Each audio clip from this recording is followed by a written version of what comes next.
నమస్తే, welcome to G24 TV. ముందుగా headlines. భారీ వర్షాలపై సీఎం రేవంత్ అత్యవసర సమావేశం. భారీ వర్ష సూచన ఉన్న ప్రాంతాల్లో అధికారులు అలర్ట్ గా ఉండాలన్న సీఎం.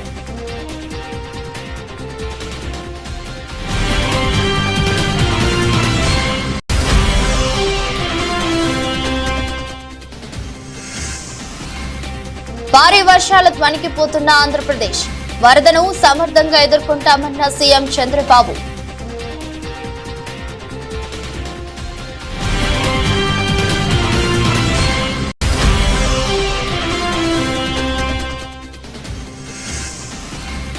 ఘనంగా దివంగత ముఖ్యమంత్రి వైఎస్ రాజశేఖర రెడ్డి 15వ వర్ధంతి నివాళులర్పించిన ముఖ్యమంత్రి రేవంత్ రెడ్డి.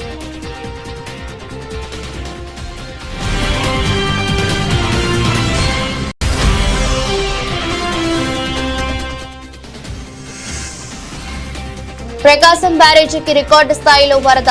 భారీ వరదలతో విరిగిపోయిన ప్రకాశం బ్యారేజ్ మొదటి 3 గేట్లు.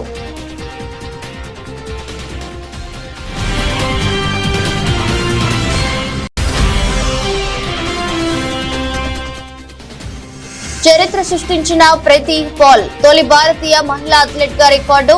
మహిళల 200 మీటర్ల T35 కేటగిరీలో కాంస్యం.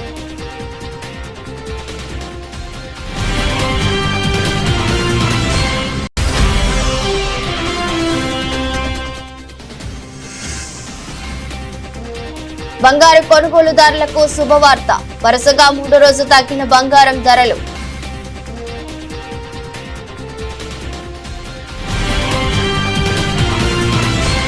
రాష్ట్ర వ్యాప్తంగా భారీ వర్షాలు కురుస్తున్నాయి. ప్రాజెక్టుల్లోకి వరద నీరు వచ్చి చేరుతుండటం, ఆయా ప్రాజెక్టుల గేట్లను అధికారులు ఎత్తివేసి నీటిని దిగువకు విడుదల చేస్తున్న పరిస్థితి.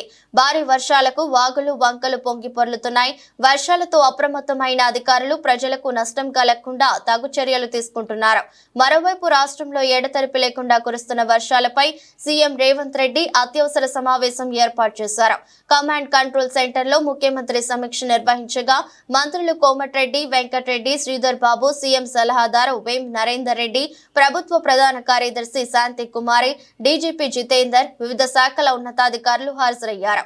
భారీ వర్షాలతో వాటిల్లిన నష్టం, వరద సహాయక చర్యల పరిస్థితిపై సమీక్ష నిర్వహించారు. రాష్ట్రంలో అత్యధికంగా ఖమ్మం జిల్లాలో వర్షపాతం నమోదైన విషయం తెలిసిందే. వర్షాలకు పలు నదులు, వాగులు, చెరువులు ఉధృతంగా ప్రవహిస్తున్నాయి. వర్షాల కారణంగా ఇప్పటి వరకు 10 మంది మృత్యువాత పడ్డారు. అన్ని జిల్లాల కలెక్టర్లు, ఎస్పీలు, సిపిలతో ఎప్పటికప్పుడు సీఎం మానిటరింగ్ చేస్తున్నారు. ఏజెన్సీ ప్రాంతంలోని ప్రజలకు మరింత అందుబాటులో ఉండాలని సూచించారు. వర్షాల వల్ల నీట మునిగిన పంట పొలాలపై ముఖ్యమంత్రి ఆరా తీశారు. జిల్లాల నుంచి వచ్చే ఫీడ్ బ్యాక్ కోసం సచివాలయంలో టోల్ ఫ్రీ నెంబర్ 0402324540888 ఏర్పాటు చేశారు. అస్నా తుఫాన్ కారణంగా భారీ వర్షాలతో ఆంధ్రప్రదేశ్ వణికిపోతుంది. విజయవాడలో కొండ చర్యలు విరిగి పడటంతో పాటు పలు చోట్ల ఆస్తి, ప్రాణ నష్టం సంభవించింది. దాంతో ముఖ్యమంత్రి చంద్రబాబు నాయుడు క్షేత్రస్థాయిలో పర్యటిస్తూ పరిస్థితిని గమనించారు. అనంతరం విజయవాడ కలెక్టరేట్ లోనే బస చేసిన చంద్రబాబు మీడియాతో మాట్లాడుతూ వరదను సమర్థంగా ఎదుర్కొంటామని చెప్పారు. వరద బాధితులందరికీ న్యాయం జరిగేలా ప్రత్యేక యాక్షన్ ప్లాన్ తో ముందుకెళ్తామని, ఆ తర్వాతే తాను అక్కడి నుండి వెళ్తానని స్పష్టం చేశారు. ఇవ్వాల్సిన ఫుడ్ పాకెట్స్ కానీ అవన్నీ వెళ్తున్నాయి.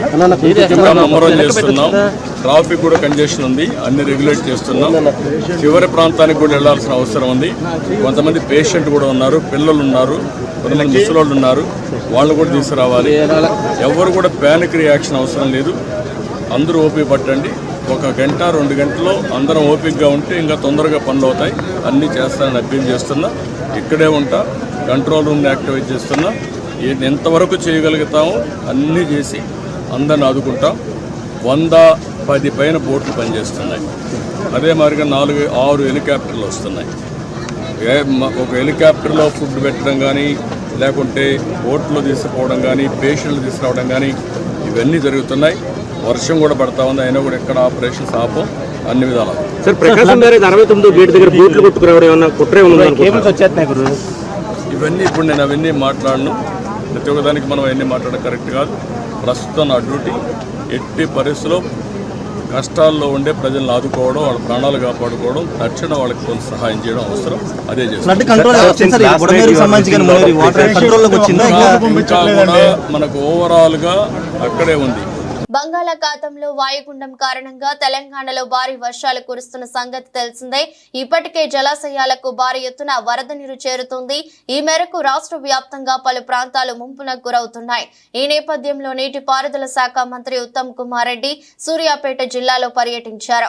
నడిగూడెం మండలం రామచంద్రాపురం వద్ద నాగార్జున సాగర్ ఎడమ కాలువకు గండిపడిన ప్రదేశాన్ని Kodad MLA Padmavathi, Suryapet collector Tejas Nandlal Pawar, SP Sanpreet Singh తో కలిసి ఆయన సందర్శించారు. ఈ సందర్భంగా అధికారులను అప్రమత్తం చేశారు. ఇలాంటి ప్రాణ నష్టం జరగకుండా చూడాలని ఆదేశించారు. పంట నీట మునిగిన రైతులు ఎవరూ ఆందోళనకు గురి కావద్దని, కాంగ్రెస్ ప్రభుత్వం అందరినీ ఆదుకుంటుందని మంత్రి ఉత్తమ్ హామీ ఇచ్చారు. ఆయన దురదృష్టవశాత్తు రాష్ట్రంలోనే అతి భారీ వర్షం హుజూర్ నగర్, కోదాడ ప్రాంతంలో పడడం జరిగింది. ఇద్దరి ప్రాణాలు కోల్పోవడం జరిగింది. అదేవిధంగా అనేక ఇండ్లల్లో నీళ్లు రావడం జరిగింది. మరి అన్నిటికీ తగిన రిలీఫ్ చర్యలు ఇప్పుడు తీసుకుంటున్నాం. ఇక్కడ నాగార్జున సాగర్ లెఫ్ట్ కెనాల్ పై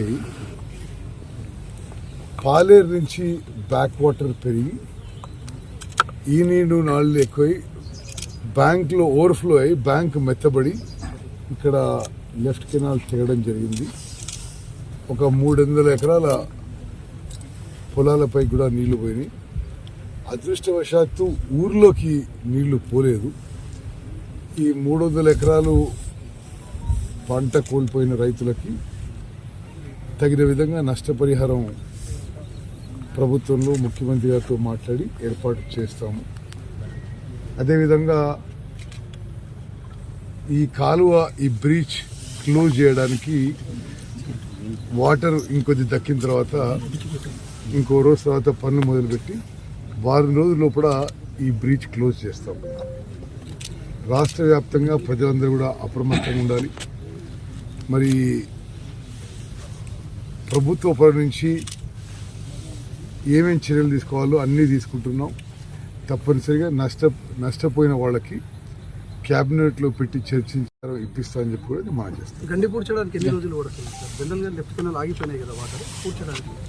సరే ఇప్పుడు ఎమర్జెన్సీ ఏం లేదు, నీళ్లు పుష్కలంగా ఉన్నాయి. అటు ఇప్పుడు సూర్యాపేట సిఈ గారు చెప్పే అంచనాల మేరకు వారం రోజుల్లో గండి పూడ్చని చెప్పి చెప్పడం జరుగుతుంది. సార్ జిల్లా వ్యాప్తంగా ఎంత అంచనా వేస్తారు సార్ పంట నష్టం? ఇప్పుడు మొన్ననే కదా భారీ వర్షాలు అయింది. ఇప్పుడు నిన్న పూర్తిగా ఈ రిలీఫ్ మెజర్స్ మీదనే ఉన్నాము. రేపు ఎల్లుండి ఎన్యూమరేషన్ చేసి ఎంత నష్టం జరిగితే అంత నష్టపరిహారం ఇప్పిస్తామని చెప్పి మాట్లాడుతాం. పులివెందుల పర్యటన ముగించుకొని మాజీ ముఖ్యమంత్రి వైఎస్ఆర్ కాంగ్రెస్ పార్టీ అధినేత వైఎస్ జగన్ విజయవాడ చేరుకున్నారు. విజయవాడ కృష్ణలంక ఏరియాలో రిటైనింగ్ వాల్ దగ్గర కృష్ణానది ప్రవాహాన్ని మాజీ ముఖ్యమంత్రి వైఎస్ జగన్ పరిశీలించారు. మీరు సీఎంగా ఉన్న సమయంలో కట్టించిన రిటైనింగ్ వాల్ వల్లే మా ప్రాణాలు నిలిచాయని వైఎస్ జగన్ కు కృష్ణలంక వాసులు కృతజ్ఞతలు తెలిపారు. రిటైనింగ్ వాల్ లేకపోతే పూర్తిగా తమ జీవితాలు అతలాకుతలమయ్యేవని ఆవేదన వ్యక్తం చేశారు. వైఎస్ఆర్ కాంగ్రెస్ పార్టీ శ్రేణులు సహాయ చర్యల్లో అండగా ఉంటారని వైఎస్ జగన్ భరోసానిచ్చారు.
ముఖ్యమంత్రి వైఎస్ రాజశేఖర రెడ్డి 15వ వర్ధంతి సందర్భంగా ముఖ్యమంత్రి రేవంత్ రెడ్డి వారికి నివాళులర్పించారు.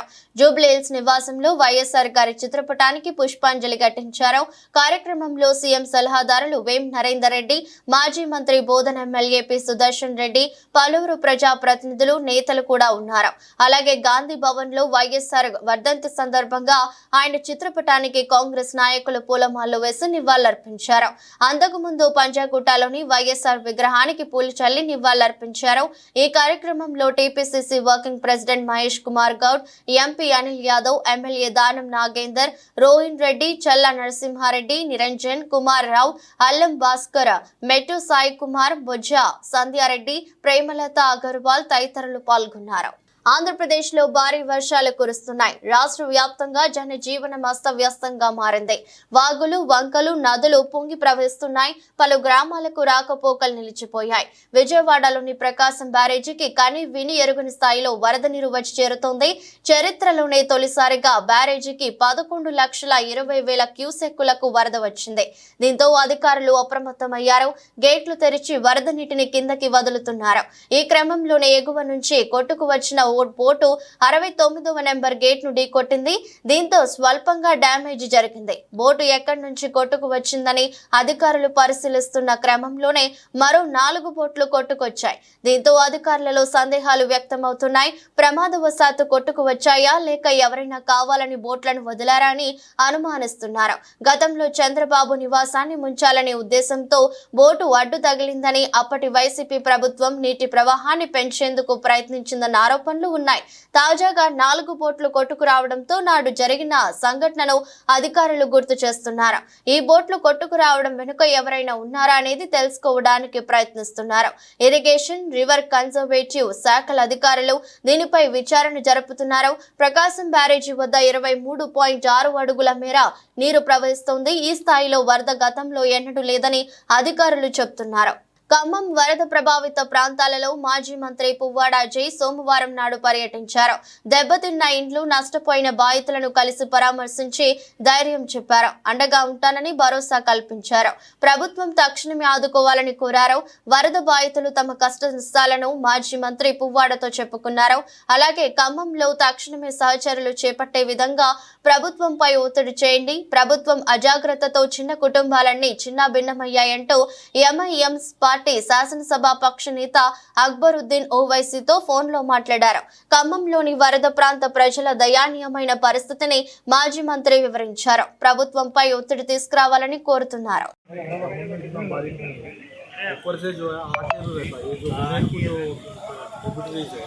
वो और वो अपने आंध्रा से जो पानी आता था वो पूरा आके एकदम साथ में और ये लोगों को जो है चेतावनी भी नहीं दिया है तो बहुत लोग डूब गए।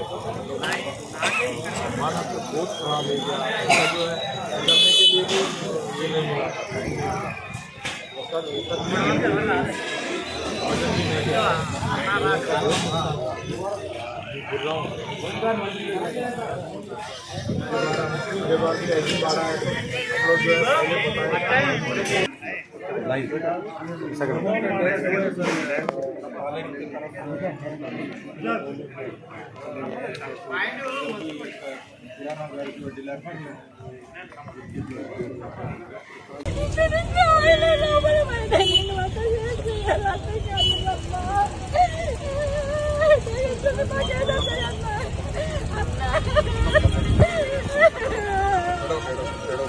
రాష్ట్రంలో భారీ వర్షాలు, వరదల నేపథ్యంలో జిల్లాల కలెక్టర్లు, పోలీస్ అధికారులు అప్రమత్తంగా ఉండాలని రెవెన్యూ, సమాచార శాఖ మంత్రి పొంగులేటి శ్రీనివాసరెడ్డి ఆదేశించారు. స్థానికంగా అందుబాటులో ఉంటూ ప్రాణ, ఆస్తి నష్టం జరగకుండా ముందస్తు చర్యలు చేపట్టాలన్నారు.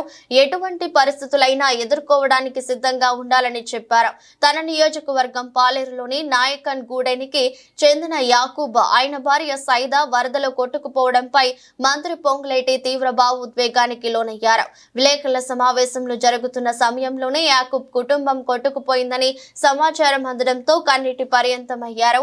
నేను ఉదయం నుంచి ఆ కుటుంబాన్ని కాపాడేందుకు చేయని ప్రయత్నం అంటూ లేదు. హెలికాప్టర్లను పంపేందుకు ఫోన్లు చేస్తూనే ఉన్నా భారీ వర్షాలకు హెలికాప్టర్లు టేకాఫ్ కావడం కష్టమన్నారు. మరోవైపు యాకూబ్ సైదాకు ధైర్యం చెప్తూనే ఉన్నా స్థానిక కాంగ్రెస్ కార్యకర్తలను సిద్ధం చేసి ఒక డ్రోన్ ద్వారా వారికి లైఫ్ జాకెట్లను అందించాం. ఇంతలోనే వరద పోటెత్తడంతో వారు ఇంటి గోడ కూలి నీటిలో కొట్టుకుపోయారు. వారి కొడుకు షరఫ్ ను రక్షించగలిగామని మంత్రి తెలిపారు. అనంతరం ఆయన ఖమ్మం వెళ్తూ యాగన్గూడెంలో ఆగి యాకూబ్ సోదరుడు లాల్ సాహెబ్ ఇతర కుటుంబ సభ్యులను ఓదార్చారు. నియోజకవర్గం పాలేరు నియోజకవర్గంలో పాలేరు డౌన్ స్ట్రీమ్ లో యాకూబ్ అనే ఒక నిరుపేద సిమెంట్ బ్రిక్స్ చేసుకుంటాడు. అందరినీ ఖాళీ చేశారు. ఆ యాకూబు తన భార్య తన కొడుకు తనొక్కడు చాలా ఎత్తు ప్రదేశంలో ఉన్నాడు. ఇందాక నేను చెప్పినట్టు కనీ విని ఎరగని ఫ్లడ్ వచ్చింది. 1,60,000 అన్నాను. దీంతో అతను ఆ పూరింటిలో నివసిస్తూ ఫ్లడ్ వచ్చేసరికి పైకి ఎక్కాడు. మార్నింగ్ నుంచి నేను ఒక 25-30 టైమ్స్ అతనితో పర్సనల్ గా ఫోన్ లో మాట్లాడుతూ ధైర్యం చెప్పుకుంటూ వచ్చాను. అటు 3 ప్లేసెస్ లో ఏదైతే నేవీ వాళ్ళకి సంబంధించిన హెలికాప్టర్లు ట్రై చేశాం, ఇక్కడ డిఫెన్స్ కి సంబంధించిన హెలికాప్టర్స్ ట్రై చేశాం, అదే రకంగా హకీంపేట ఎయిర్ ఫోర్స్ కు సంబంధించిన హెలికాప్టర్లు ట్రై చేశాం. లోకల్ రెయిన్లు హెవీగా ఉన్న కారణంగా ఏ ఒక్కళ్ళు హెలికాప్టర్ టేక్ ఆఫ్ తీసుకోలేము అనే పరిస్థితి ఉంది. ఏదైతే ఎన్డీఎఫ్ వాళ్ళని టీమును కూడా పంపించాం, బోట్స్ పంపించి, వాళ్ళు కూడా ఆ ఫ్లోలో మేము పనిచేయలేము అని అక్కడ నుంచి వాళ్ళు బ్యాక్ అయ్యి ఇంకొక ప్రదేశానికి వెళ్ళారు. అయితే అక్కడ ఒక డోన్ ఒకటి పక్కన మోతేలో ఉంటే అది 20 kgs వే చేసే డోన్ చెప్తే ఆ డోన్ తెప్పించి లైఫ్ జాకెట్స్ ఆ డోన్ ద్వారా ఒక థ్రెడ్ ఒక 20 మీటర్స్ రోప్ని ఏదైతే లైఫ్ జాకెట్స్ ని పంపించాం. అవి కూడా వేసుకున్నారు. వేసుకున్న తర్వాత కూడా నేను వీడియో కాన్ఫరెన్స్ జరిగే ముందు కూడా వాళ్ళతో మాట్లాడాను ధైర్యంగా. ఆ వీడియో చూపించి వాళ్ళ ఆ వీడియో కాన్ఫరెన్స్ లో నాతో మాట్లాడేటప్పుడు వాళ్ళ ఆవేదన వర్ణాతీతం. అంటే చావు చనిపోబోతున్నాను అనేది ఆ తల్లి నాతో మాట్లాడి ఆ ఘోష ఎప్పుడు నాకు కనిపిస్తుంది. ఇప్పుడు ఆ గోడ కూలిపోయిందట 2 minutes ముందు. చాలా తప్పకుండా భగవంతుడు వాళ్ళని కాపాడాలని ఆ ముగ్గురిని, ఎందుకంటే లైఫ్ జాకెట్స్ ఉన్నారు కాబట్టి ఏమీ జరగొద్దని మనస్ఫూర్తిగా కోరుకుంటాను. సతనపల్లి నియోజకవర్గంలో అండగా ఉంటా సమిష్టి కృషితో ప్రభుత్వ వైఫల్యాలపై పోరాడుదాం, చట్టబద్ధంగా ఎదుర్కొందామని పూర్వ జలవనరుల శాఖ మంత్రులు అంబటి రాంబాబు అన్నారు. సోమవారం వైఎస్ రాజశేఖర రెడ్డి 15వ వర్ధంతిని పురస్కరించుకుని జరిగిన పలు కార్యక్రమాల్లో ఆయన పాల్గొన్నారు. వైఎస్ఆర్ విగ్రహానికి పూలమాల వేసి నివాళులర్పించి అనంతరం ప్రసంగించారు. ఈ సందర్భంగా ఆయన మాట్లాడుతూ పరిపాలన, స్నేహం, సాయం, సేవా కార్యక్రమాల్లోనూ వైఎస్ రాజశేఖర రెడ్డి అరుదైన వ్యక్తిత్వం కలిగిన వాడన్నారు. పేదల గుండెల్లో స్థిరస్థాయిగా నిలిచిపోయిన మహానీయుడని కొనియాడారు. గత 5 ఏళ్లలో జగన్మోహన్ రెడ్డి తండ్రిని మరిపించేలా సంస్కరణలతో సంక్షేమ సుపరిపాలన అందించారని గుర్తు చేశారు. ఈ ప్రభుత్వం అధికారం చేపట్టి 3 నెలలే అయినా ప్రజా వ్యతిరేకత కూడగట్టుకుందని ఆరోపించారు. వృద్ధులకు పింఛన్ తప్ప ఈ ఒక్క హామీని అమలు చేయలేదని విమర్శించారు. జీవో నెంబర్ 29లో తల్లికి మాత్రమే తల్లికి వందనం పథకం వర్తిస్తుందని స్పష్టంగా ఇచ్చిన మాట మారుస్తున్నారని ఆరోపించారు.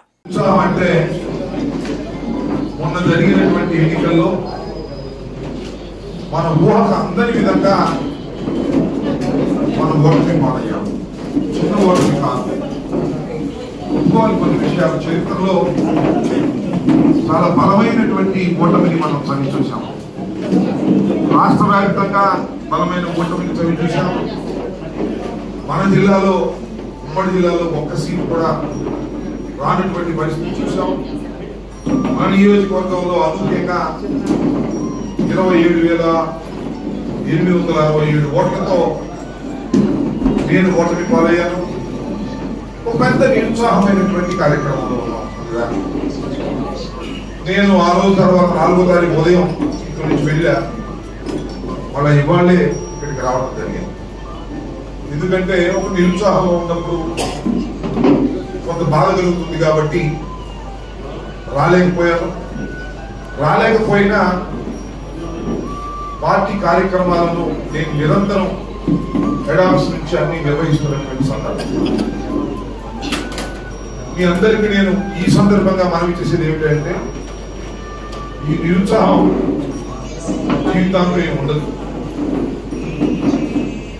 ఒక 5 సంవత్సరాల తర్వాత మళ్ళీ ఎన్నికలు జరుగుతాయి. ఆ ఎన్నికల్లో మరోసారి ప్రజల యొక్క నిర్ణయాలు బయటపడతాయి. కాకపోతే నేను ఈ సందర్భంగా మీ అందరికీ చెప్పాలనుకుంటుంది ఏంటంటే ఇప్పుడు నుంచి ప్రారంభమవుతుంది చర్చ. జగన్మోహన్ రెడ్డి గారి పరిపాలన ఎలా ఉంది, చంద్రబాబు నాయుడు గారి పరిపాలన ఎలా ఉంది, ఆయన 5 సంవత్సరాలు ఎలా పరిపాలన చేశాడు, ఈయన ఎలా పరిపాలన చేయబోతున్నాడు, ఇప్పుడు ఈ 3 మాసాల్లో ఏ విధమైన పరిపాలన చేశారు అనేది చర్చ. నేను మళ్ళా మనవి చేస్తున్నా, సత్యనపల్లిలో నేనున్నప్పుడు పరిపాలన ఎలా జరిగింది, ఇప్పుడు ఎలా జరుగుతుంది అనేది కూడా చర్చకు వస్తుంది. 3 నెలలే, ఎక్కువే కాలం. రాబోయే కాలం ఇంకా పెద్ద చర్చలు జరుగుతాయి. నేను మీ అందరికీ మనవి చేస్తున్నా, జగన్మోహన్ రెడ్డి గారు ఇచ్చిన ప్రతి హామీని నెరవేర్చాడు. చంద్రబాబు నాయుడు గారు ఇచ్చిన హామీలు పాతపట్నం మండల కేంద్రంలో ఆక్రమణదారులపై చర్యలు తీసుకోవాలి. మాజీ ఎమ్మెల్యే రెడ్డి శాంతి మండల కేంద్రం మహీంద్రా డిగ్రీ కళాశాల సమీపంలోని ప్రహరాజపాలెం రెవెన్యూ పరిధిలోని ప్రభుత్వ భూమిని టీడీపీ నాయకులు ఆక్రమించుకుంటున్నారని, ఆక్రమణదారులపై చర్యలు తీసుకోవాలని మాజీ ఎమ్మెల్యే రెడ్డి శాంతి ప్రభుత్వానికి డిమాండ్ చేశారు. సర్వే నంబర్ 7లో 2 ఎకరాల ప్రభుత్వ భూమిని చదును చేయడంతో ఈ రోజు ఆ స్థలాన్ని ఆమె పరిశీలించారు. ఈ సందర్భంగా మాట్లాడుతూ ప్రభుత్వ భూమిలోని టేకు చెట్లను కూడా నరికివేసి సంపదను ఆక్రమణదారులు దోచుకున్నారన్నారు. అలాగే యథేచ్ఛగా మాట్లాడుతున్న మాజీ ఎమ్మెల్యే రెడ్డి శాంతి గ్రావెల్ తవ్వకాలు చేపడుతున్నారని అన్నారు. టీడీపీ కూటమి ప్రభుత్వం సూపర్ 6 హామీలను నమ్మి రాష్ట్ర ప్రజలు వారికి అధికారం కట్టబెడితే ఉన్న పథకాలను తొలగిస్తున్నారని ఆరోపించారు. అలాగే మహిళలకు రక్షణ లేకుండా పోయిందన్నారు. చెప్పాలని మరి ప్రజల పక్షాన పోరాడే వైఎస్ఆర్సీపీ పార్టీ మేము ఈరోజు దీన్ని ఎజెండాగా ప్రజల కోసం ప్రజాగళంగా మేమంతా కూడా ఇక్కడ ఉండేటువంటి నాయకులు ప్రజలు మేమంతా కూడా ప్రశ్నిస్తున్నాం. ఈ ప్రభుత్వానికి అభివృద్ధి చేయాలి కానీ ప్రభుత్వ స్థలాలు ఆక్రమించుకోవడం, ప్రజల తాలూకా సంక్షేమ ఫలాల మీద కొట్టడం ఇది పరిపాలన కాదు. పాలకపక్షం అంటే ప్రజల తరపున ఉండాలని ప్రశ్నిస్తున్నాం. జై జగన్.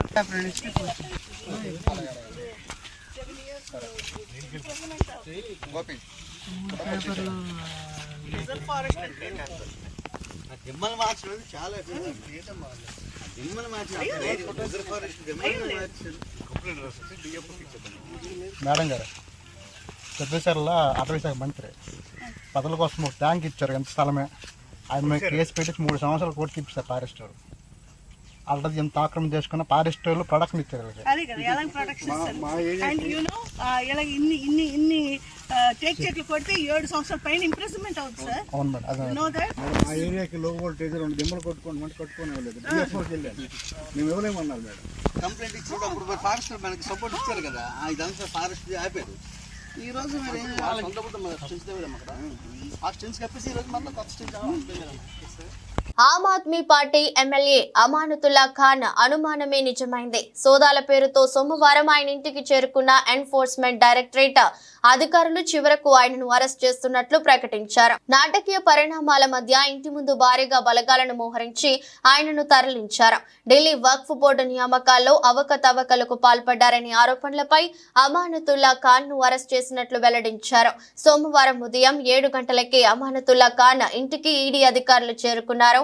సోదాలకు సంబంధించి జారీ అయిన వారెంట్ చూపుతూ తలుపులు తెరవాలని కోరారు. మెయిన్ డోర్ తెరిచిన గ్రిల్ లాక్ చేయడంతో అధికారులు ఇంట్లోకి వెళ్లలేకపోయారు. ఈ సందర్భంగా ఈడీ అధికారులకు ఆప్ ఎమ్మెల్యే అమానతుల్లా ఖాన్ ఆయన కుటుంబ సభ్యుల మధ్య వాగ్వాదం చోటు చేసుకుంది. తనను అరెస్టు చేయడానికే వచ్చారంటూ అమానతుల్లా ఖాన్ ఆరోపించగా అలా ఎందుకు అనుకుంటున్నారంటూ ఈడీ అధికారి ఒకరు ఎదురు ప్రశ్నించారు. దీనిపై మండిపడ్డ ఎమ్మెల్యే అరెస్టు చేయడానికి కాకుంటే 3 గదులు ఉన్న ఇంట్లో ఏం సోదాలు చేయడానికి వచ్చారంటూ అధికారులను నిలదీశారు.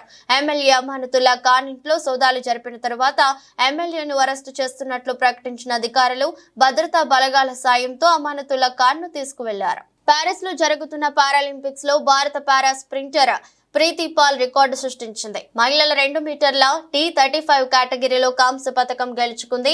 దీంతో ట్రాక్ అండ్ ఫీల్డ్ లో 2 పథకాలు సాధించిన తొలి భారతీయ మహిళా అథ్లెట్ గా రికార్డుకెక్కింది. ఆదివారం అర్ధరాత్రి జరిగిన 200 మీటర్ల రేసులో ప్రీతి కెరీర్ లో బెస్ట్ ప్రదర్శన చేసింది. 30.01 సెకండ్ల వ్యక్తిగత అత్యుత్తమ టైమింగ్ తో కాంస్యం నెగ్గింది. చైనా ద్వయం జియా జౌ గువో కియాన్ వరుసగా స్వర్ణం రజతం కైవసం చేసుకున్నారు. అంతకుముందు శుక్రవారం మహిళల 100 మీటర్ల T35 లోనూ భారత స్ప్రింటర్ కాంస్యం సాధించిన విషయం తెలిసిందే. 23 ఏళ్ల ఆమె ఫైనల్లో 14.21 సెకండ్లతో 3వ స్థానంలో నిలిచింది. యూపీకి చెందిన ప్రీతి సోషల్ మీడియాలో పారాలింపిక్ గేమ్స్ క్లిప్లను చూసిన తర్వాత 17 ఏళ్ల వయసులో పారా స్పోర్ట్స్ పట్ల ఆసక్తి పెంచుకుంది. అథ్లెటిక్స్ ప్రాక్టీస్ చేయడం ప్రారంభించిన కొన్నేళ్లకు ఆమె తన గురువు పారాలింపియన్ ఫాతిమా కార్టూన్ ను కలుసుకోవడంతో ప్రీతి జీవితం మారిపోయింది. ఫాతిమా ప్రోత్సాహంతో ప్రీతి జిల్లా రాష్ట్ర జాతీయ స్థాయి పోటీలలో పాల్గొంది. 2023 ఆసియా పారా గేమ్స్ లో అంతర్జాతీయ స్థాయి ప్రదర్శన ఇచ్చింది. దాంతో పారిస్ పారాలింపిక్ గేమ్స్ కు అర్హత పోటీల కోసం ప్రీతి ఢిల్లీలోని జవహర్ లాల్ నెహ్రూ స్టేడియంలో కోచ్ గజేందర్ సింగ్ వద్ద శిక్షణ పొందింది. ఆమె కోచ్ సాయంతో తన రన్నింగ్ టెక్నిక్లను మెరుగుపరుచుకుంది. ఆ తర్వాత ఈ ఏడాది జరిగిన ప్రపంచ పారా అథ్లెటిక్స్ ఛాంపియన్షిప్ లో ప్రీతి తన మొదటి అంతర్జాతీయ పతాకాన్ని కైవసం చేసుకుంది. అక్కడ ఆమె 100 మీటర్లు 200 మీటర్ల ఈవెంట్లలో కాంస్య పతాకాలను సాధించింది. మగువలకు గుడ్ న్యూస్. వరుసగా 3వ రోజు బంగారం ధరలు స్వల్పంగా తగ్గాయి. 10 గ్రాముల 22 క్యారెట్ల బంగారం ధర 10 తగ్గి 66,940కి చేరింది. ఆదివారం ఈ ధర 66,950గా ఉంది. 24 క్యారెట్ల బంగారం 10 గ్రాముల ధర సైతం 10 దిగొచ్చి 73,030 వద్ద కొనసాగుతోంది. ఆదివారం 73,040గా ఉండేది. 100 గ్రాముల 24 క్యారెట్ల ధర పసిడి ధర 100 మేర తగ్గి 73,300 వద్ద కొనసాగుతోంది. 1 గ్రామ్ గోల్డ్ ధర 7,303గా ఉంది. హైదరాబాద్ లో 22 క్యారెట్ల గోల్డ్ ధర 66,940గా ఉంది. 24 క్యారెట్ల పసిడి ధర 73,030 వద్ద ట్రేడ్ అవుతుంది. విజయవాడ, విశాఖపట్నంలోనూ ఇవే ధరలు కొనసాగుతున్నాయి. దేశంలోని ప్రధాన నగరాల్లో సైతం బంగారం ధరలు సోమవారం తగ్గాయి. ఢిల్లీలో 22 క్యారెట్ల పసిడి ధర 67,090, 24 క్యారెట్ల బంగారం ధర 73,030గా ఉంది. కోల్కతాలో ప్రస్తుతం 22 క్యారెట్ల పసిడి ధర 66,940 పలుకుతోంది. 24 క్యారెట్ల ధర 73,030గా ఉంది. ముంబై, పూణే తదితర నగరాల్లోనూ ఇవే ధరలు కొనసాగుతున్నాయి. చెన్నైలో 22 క్యారెట్ల బంగారం ధర 66,940 గాను 24 క్యారెట్ల ధర 73,030. బెంగళూరులో 22 క్యారెట్ల గోల్డ్ 66,940, 24 క్యారెట్ల ధర 73,030 గాను ఉంది. ఆర్బీఐ వడ్డీ రేట్లు, ఫెడ్ విట్టి రేట్లు వంటి అంశాలు పసిడి ధరల్లో హెచ్చు తగ్గులకు కారణమవుతున్నాయని నిపుణులు చెబుతున్నారు. వార్తలు ముగించే ముందు మరోసారి హెడ్లైన్స్.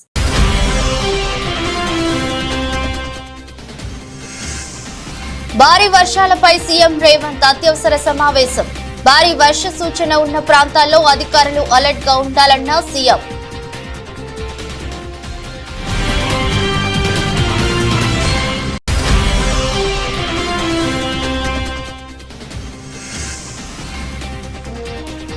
భారీ వర్షాలకు వణికిపోతున్న ఆంధ్రప్రదేశ్. వరదను సమర్థంగా ఎదుర్కొంటామన్న సీఎం చంద్రబాబు.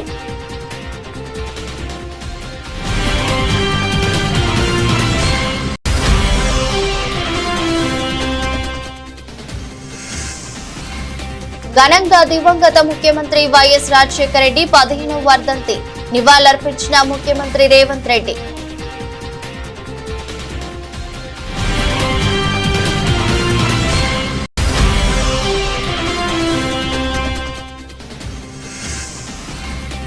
ప్రకాశం బ్యారేజీకి రికార్డు స్థాయిలో వరద.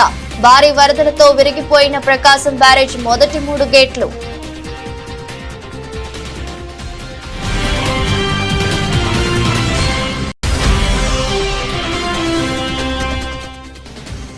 చరిత్ర సృష్టించిన ప్రీతి పాల్ తొలి భారతీయ మహిళా అథ్లెట్ గా రికార్డు. మహిళల 200 మీటర్ల T35 కేటగిరీలో కాంస్యం.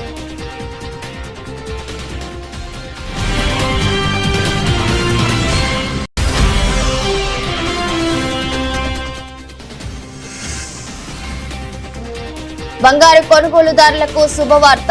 వరుసగా 3వ రోజు తగ్గిన బంగారం ధరలు.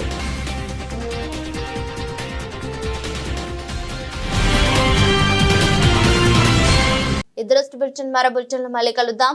అంతవరకు సెలవు. నమస్కారం.